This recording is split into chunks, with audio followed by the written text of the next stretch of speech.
Let's study this passage together. John chapter 25, I mean, John chapter 6, verses 25 through 36. It says, When they found him on the other side of the lake, they asked him, Rabbi, when did you get here? Jesus answered, Very truly I tell you, you're looking for me, not because you saw the signs I performed, but because you ate the loaves and had your fill. Do not work for the food that spoils, but for the food that endures to eternal life, which the Son of Man will give you.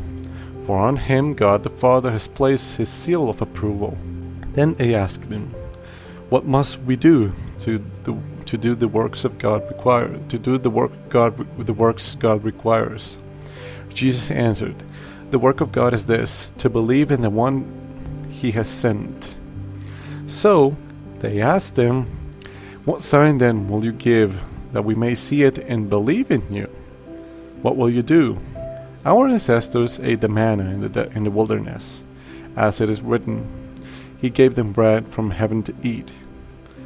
Jesus said to them, very truly I tell you, it is not Moses who has given you bread from heaven, but it is my Father who gives you the true bread from heaven.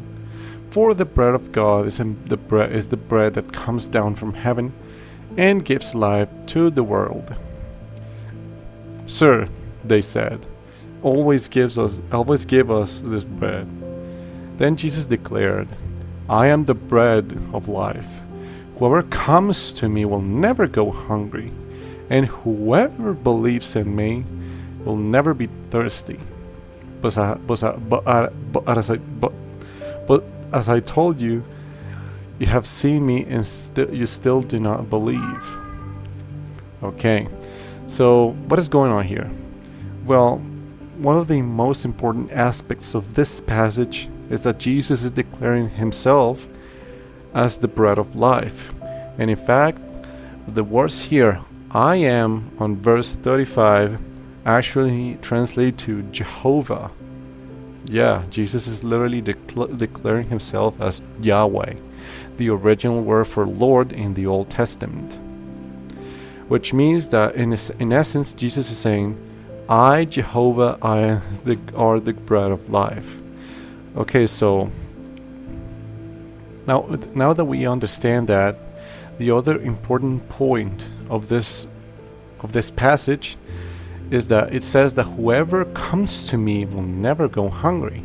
In essence, what Jesus is saying, that whosoever eats me, aka the bread, of course this goes under the context of something under a symbolic context. Because when we let Christ, come to our hearts or our lives, He comes to fill every gap, everything that is wrong within us. And what I mean by gap is that void that some people feel and that they seem to not be able to fill no matter what. For instance, this is something that one of my pastors early this morning taught me about. He also used this analogy that I really like, and I will use it as well. He told us something about something that happened to him in the past when he first met his couple, and when they also first became a couple. His girlfriend asked him, "Do you need me?" And his pastor replied with some enthusiastic energy, "No, I certainly do not need you." But the point here is that yes, we don't really need anyone in our lives. But hold on, let's just go this step by step. Then his girlfriend asked him, "Then why are we here? What is this that we are in?" And he explained, "I love you because I chose to love you, and also because I chose to be here with you. But that doesn't mean that there's anything within you that could fill the voids that could actually make me complete, that could actually benefit me, that could help me in some emotional, spiritual way. And you see, most people of my age, well, more younger than me, because I am 18, and most people are, as far as I have seen in college, are mature at these ages, and they understand that not everyone is that nobody is capable to fill all those voids they feel within them that make them sad or angry or something like that. But the point is that most young people feel like, or they think that they need someone so that they can finally complete every part that is missing in their lives. But the reality is nobody has the ability to do that but Jesus alone.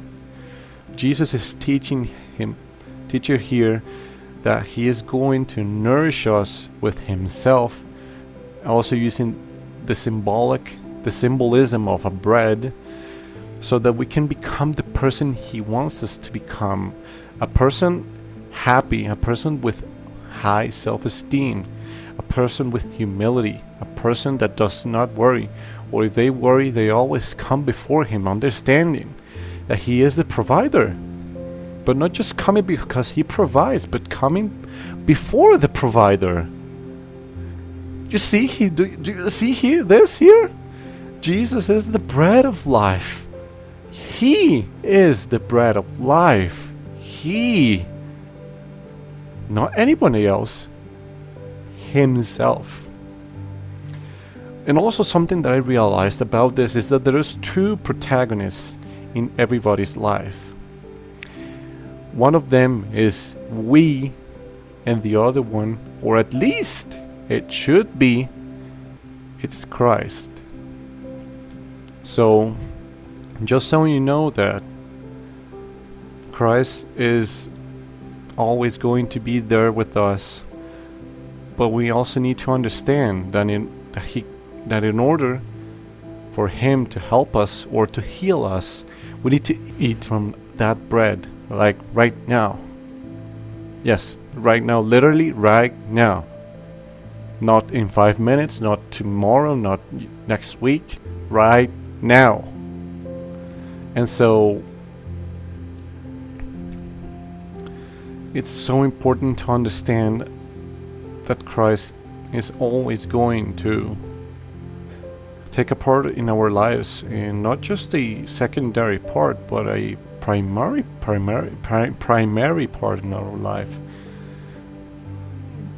But remember that the protagonists of a movie can separate, and your life is that movie, and you don't want Christ and you to be separated, because if not, then what will happen is that, well, Christ is not going to be by our side, and therefore he will not be able to help us.